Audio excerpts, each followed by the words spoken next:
Let me get 6 minutes, it'll change your life. Let me ask you, what are you doing with your life? Are you in a comfort zone? Are you working towards a goal? I know this is pretty raw footage, but if you just give me 5 minutes, you might just learn something and become a better person. That's a pretty good ROI. What I'm talking about is working on goals. I've done a ton of research on how exactly to set, accomplish, and achieve goals. Zig Ziglar says to make sure you don't set more than 4 goals for yourself.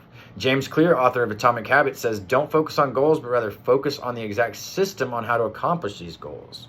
Angela Duckworth, author of Grit, says to make a list of 25 goals, work on 5, and avoid the other 20 at all costs, which is all great advice.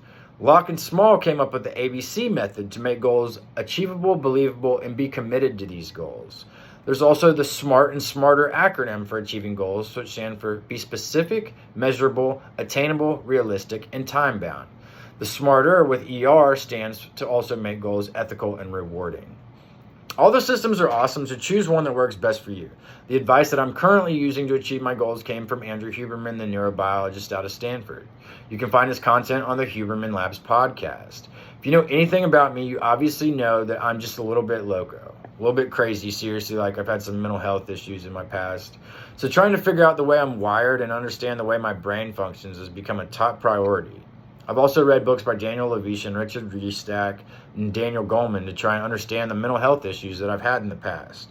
I've also learned a lot from literally hundreds of hours on the Huberman Labs podcast, which has impeccable content and really does a great job of teaching people about brain function and other relative topics. My favorite 2 episodes, he talks about goals. He also interviewed tons of other talent on there, so definitely check it out. Anyways, 2 other mentors of mine, Jordan Peterson, author of 12 Rules for Life, and Tim Ferriss, author of The 4-Hour Work Week, talk about setting goals for yourself that are impossible. Literally setting goals that are unattainable, so you're literally always working on yourself. This is something I've inadvertently done my entire adult life. I do believe this method of goals works, and we will find out soon enough. However, I would only recommend this if you're an extremely, extremely ambitious individual. The process will literally turn you into an absolute monster, but you literally have to become a pain freak. And that's something I've had to become, because if you don't become a pain freak, then you're going to kill yourself. So please remember, smaller goals are much more attainable. On Huberman Labs, he teaches 3 elements. First, goal setting. Second, assessment. Third, goal execution.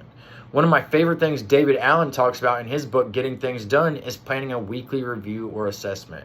An example of this would be having a weekly coffee at Starbucks and review the week. Habit 2 of the 7 habits, begin with the end in mind, is also excellent advice for setting goals for yourself. Back to the science of goals. Visual focus and meditating increases clarity and likeliness of pursuing your goals. Many people think multitasking is counterproductive. This is false information. An excellent example would be Elon Musk. Multitasking increases epinephrine or adrenaline in the brain and puts our bodies into action mode. I'm going to repeat that. Many people think multitasking is counterproductive. This is false information. An excellent example would be Elon Musk. Multitasking increases epinephrine or adrenaline in the brain and puts our bodies into action mode. We also receive a dopamine hit thinking about how good it will feel to finally accomplish our goal. But actually, foreshadowing failure is the best way to motivate towards goal pursuit, nearly doubling the likelihood of reaching goals of any kind, thinking about how bad it will feel to fail. This may sound crazy, but it increases systolic blood pressure, which causes an increase in your readiness in your system when you imagine failure. Our brains and bodies are much better at moving away from fearful things than towards things we want. Okay, so now let's address 2 myths. Post-it note goals. This does not work. Your visual system adapts to its environment. Anything we see regularly in our environment gets canceled out. It's a basic feature of the way our visual systems are wired. Post-it note goals diminish the likelihood of progress. A better approach is to continually write out your priority goal every day and put a new sticky in a new place. The visual reminder embedded in our brains that we need to change each and every day. On his podcast, he refers to this as the post-it fallacy. The myth that we should engage in accountability or tell people about the goal. Scientific data teaches that if we inform people around us that we're going to write a book or start a podcast, we'll usually receive positive feedback from friends, which activates certain reward systems. This leads to motivation systems in our brains to quickly dissipate, and this diminishes the types of behaviors that will actually be able to achieve these goals. So don't tell people about a goal until you've taken the first and initial steps towards accomplishing that goal. So maybe we tell someone who doubts us about a goal so we can prove them wrong. This could work, but finding that person can be extremely counterproductive. Remember, goal pursuit involves failure, anxiety, errors, frustrations. It shifts the brain into neuroplasticity, causing shifts in neurochemical states.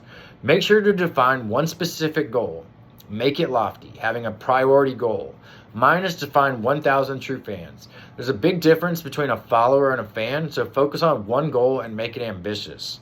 The more specific, the better. Focus on the system on how you're going to achieve this goal. Being specific and measurability are paramount.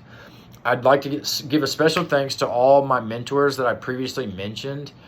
Choose a method that will work best for you. No one knows us better than we know ourselves. So if you've gotten any value from this video, please leave a comment and share it with a friend.